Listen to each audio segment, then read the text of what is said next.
Chinese company to manage waste in Bali to become waste-powered power plant. Here's how. And acting governor of Bali, surprise, suddenly there is a big beach club. Hope farmers don't easily sell rice fields. Listen to what the acting governor of Bali has to say. Stay tuned for details on these stories and more.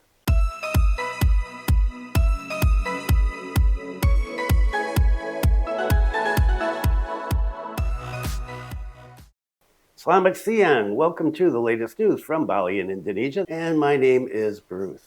Okay, there is a lot to talk about today, and as usual, I'm doing some multiple videos all at one time because it is just easier to film once and then edit day by day. And so, Chinese company to manage waste in Bali to become waste-powered power plant. Here's how. The complexity of the waste problem continues to seek the best solution, especially because Bali is an international tourist destination. There are private parties interested in processing waste in Bali, namely prospective investors from China. Okay, so they're into the subway, and now they're going to be into the waste issue. These are from the Wei Ming Environment Protection Group, a company engaged in environmental protection. The acting governor accepted the offer of cooperation in waste management. Present in person was the president of Wei Ming Environment Protection Group, along with other officials. During the meeting, the acting governor revealed the mountains of garbage at Suwung Final Disposal Site TPA, which is a serious concern because Bali is hosting various international events. The plan to develop Temesi Village in Gianyar as a landfill site will not only function as a waste processing site, but also as an environmentally friendly tourist destination. Temesi TPA has a fairly large capacity with a capacity of 4 tons of waste per day, so it's hoped that it can help overcome waste problems in Bali. Wei Ming, in the initial stage, will process 1,500 tons of waste per day, and in the second stage, it will increase to 750 tons per day with a total capacity of 2,250 tons per day. The total planned investment reaches USD 225 million with 160 million allocated for the first phase. This project will follow China's AAA standards and become a reference project for waste to energy plants in Bali. The waste processing project scheme uses the BOO, Build, Operate, Own model with a franchise period of 40 years.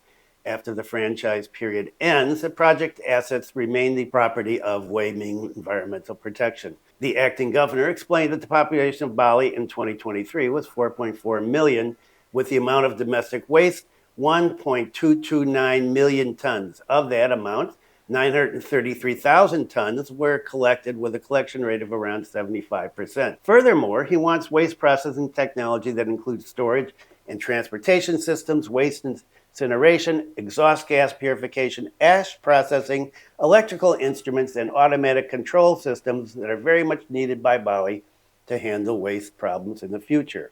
The waste incineration technology offered by Wei Ming produces high-temperature flue gas that is used to generate steam and power for the power plant.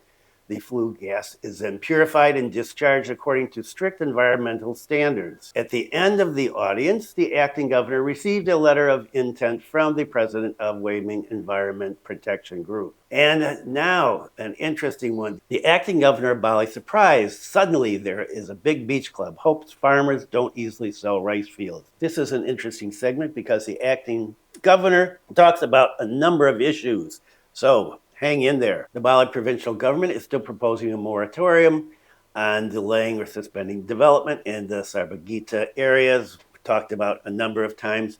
Not only the construction of hotels and villas, the construction of discos and beach clubs will also have their permits considered in the future. The acting governor said he's proposing a moratorium for the next 1 to 2 years. This step is taken to reorganize Bali tourism sector. This is the first time I've seen a time limit put on this. The acting governor also emphasized that the proposal has been submitted to the coordinating minister, Pak Luhut, and it's going to be talked about at the meeting this week, as I've mentioned a number of times already. The moratorium also aims to address a number of problems such as land conversion and the uncontrolled liquor sales in small shops. We want to carry out the arrangement for the next 1 or 2 years. It will be a presidential instruction in press, hopefully after the limited meeting regarding the moratorium on the construction of villas, hotels, discos, beach clubs, as well as land conversion in the Sarbaguita area. The acting governor also expressed his concerns about massive land conversion and the existence of large projects that often emerge without the knowledge of the local government. And I've talked about this before, and we'll get a little more into that in just a second. And he's including beach clubs, which are now built in the Sarbaguita area. I was shocked. I just saw on TikTok, that there was a viral cliff cutting. Suddenly there was another big beach club in Tabanan or Denpasar. We don't know. I was just dumbfounded. Apart from the Badung and Tabanan areas, where several large beach clubs have been established, the construction of a beach club in Sanur is currently in the spotlight. Additionally, the acting governor highlighted the importance of maintaining agricultural land in Bali, considering the increasingly widespread conversion of land due to the temptation of high land selling prices. He reminded Balinese people not to continue selling their land. I always tell the farmer families, there's no land factory. God has created it. Please take care of the land. Don't sell it little by little. If we sell it, we will never be able to buy it again. We must take care of this land. If we are used to selling land, it will be finished. If possible, increase the land. Don't sell it.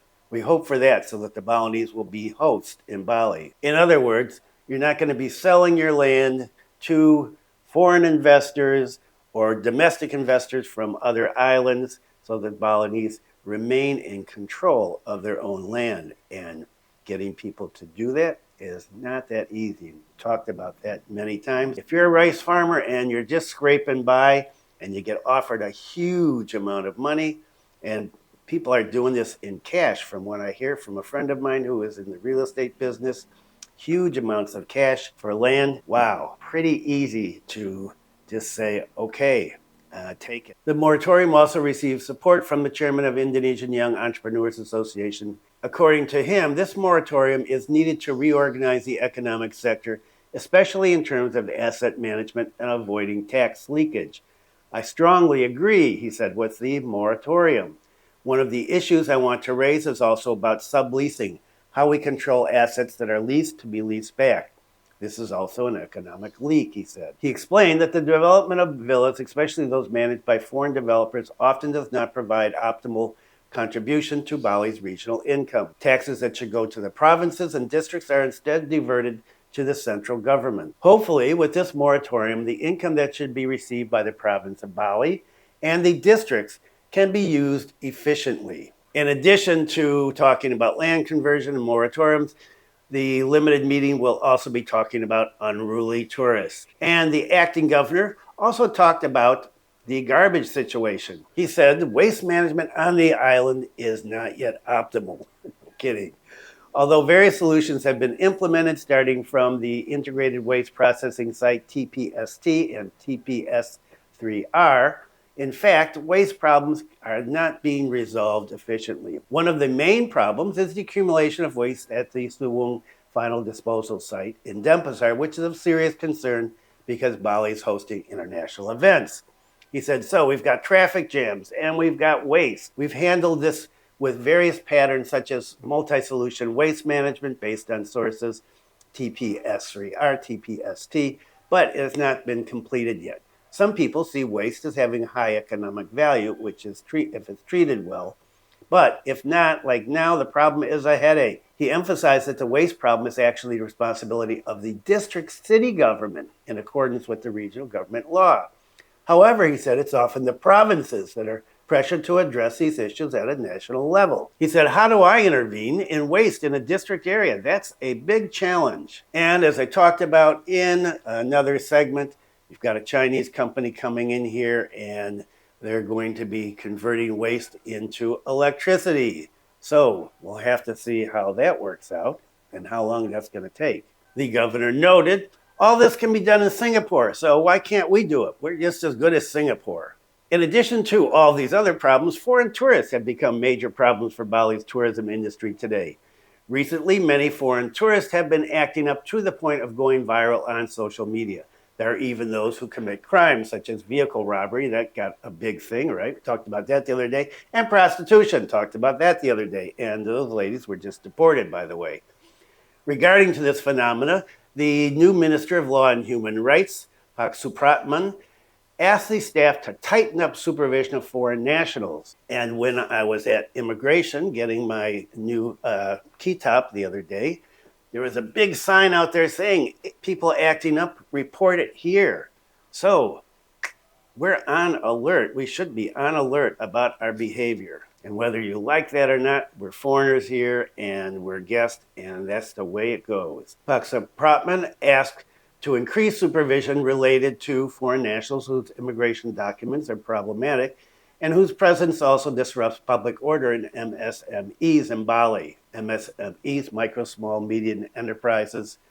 Pak Supratman admitted that the acting governor of Bali had also conveyed the same thing, and members of the Indonesian House of Representatives for the Bali electoral district also conveyed the same thing regarding problematic foreign nationals. And that is our concern, to carry out the best possible supervision of foreign nationals. When asked about whether there would be an evaluation of the visa on arrival, especially for countries whose citizens often misbehave in Bali, Pak Supratman said that an evaluation and review of the VOA would definitely be carried out, but not in the near future. Some time ago, the president asked for this matter, and therefore I asked the Director General of Immigration to make efforts to regulate foreign nationals who have problems related to comfort, especially of citizens in Bali. Later, we will check problems one by one. I'm still new to the Ministry of Law and Human Rights. Of course, I will sort out policies which have been taken and need to be fixed. According to him, this phenomenon is indeed two sides of a coin. On the one hand, we need investment, but on the other hand, of course, the investment that is expected does not create something that's detrimental to Bali, in particular, into our economy in the future. And what about the airport and parking fees? Yes, they are going to go up, and soon. Note, Ngurah airport parking rates are certain to increase. Here's the explanation from the GM of the airport. PT Angkasa Pura 1 will start implementing the latest parking rates at the airport. The parking rates are certain to increase starting on September 23rd, not too long from now. This was conveyed directly by the general manager. In his explanation to the media, the parking rates for motorbikes or two-wheelers, which was previously $4,000 for 0 to 12 hours and $2,000 for the next hour, will increase to $5,000 for 0 to 12 hours with an additional $3,000 for additional hours, while the fine for losing a parking ticket is still the same as before, $50,000. Whoa, don't you lose your ticket. For four-wheel vehicles, previously, $10,000 for under 1 hour, an additional $5,000 for each subsequent hour. It's going to increase to $12,000 and an additional $6,000 for each subsequent hour. For daily parking ticket fines, it's still before $100,000 if you lose it.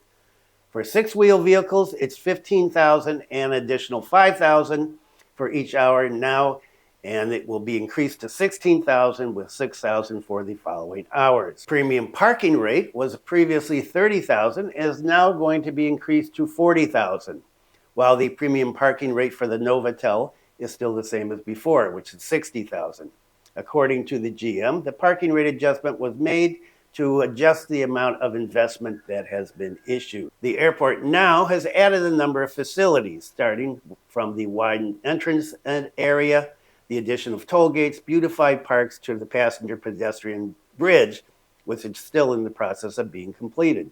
Regarding that, he said, considering the investment is quite large, we are asked to recalculate the basic cost related to the services provided to the community. Of course, with such a large investment, it's fair with the parking fee plan. This adjustment is solely because there are additional facilities at the airport for the community to use. During this time, there's also been significant improvements made in the parking area, such as the construction of a motorcycle parking building that can accommodate thousands of vehicles. In the future, there are also other plans related to the development in the international flight area. There will be additional area expansion and addition of green areas, greenhouses, parks, and the runway will also be repaired. He said that the investment value is very large. Before raising the parking rates, his party had coordinated and consulted with several parties, such as the Badung Regency government and the Consumer Foundation. We explained, he said, that there are additional facilities that we've prepared, which of course have to be taken into consideration. Finally, it was approved for adjustment. The GM continued that so far, income from parking tickets at the airport is in the range of $8 billion to $12 million per month. There's a mistake there. It's either $8 million to $12 million a month or $8 billion to $12 billion a month. This value will also be used to pay for labor absorption in the parking sector, operational costs, and regional taxes. So if you're parking at the airport, your costs are going to go up a little. So be prepared. And what about the casino? Remember I talked about the casino, I don't know how long ago was that, last month maybe? Proposal to build a casino in Bali. Ajus Linggih says still doing case studies and research. Ajus Linggih, the chairperson of HIPMI Bali, that's the entrepreneur group, right? As well as an elected member of the Bali DPRD for 2024 to 2029, revealed an update on the proposed casino in Bali. After his casino proposal went viral, he admitted that there were pros and cons in society around this issue. He said, "But I see many benefits for Bali, and I see the ball is already rolling in the future. We will see the response from the community." He hopes that the traditional village and other elements of society can help pick up the casino proposal to make it happen. Because, according to him, if this is a visible idea, why can't it be done? There were questions from students, and several elements of society also asked questions.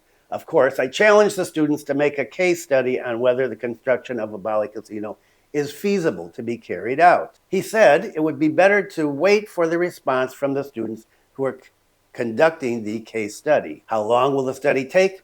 He said he didn't know, but he wanted to involve the students in this process. He said, when we go to determine whether a policy is valid or not, there must be empirical data. This empirical data is obtained, of course, from campuses. So we got students out doing a study to see if a casino is going to be viable in Bali. Well, you know my opinion on that. Let's build some more beach clubs, and let's build a Disney park, and let's build more and more villas. And what else can we build here to turn this into a tourist attraction? How about a 24-hour-a-day circus? Oh, there is one. It's called Canggu. So, thanks for viewing. Be kind to someone today. Stay safe, and I will see you next time.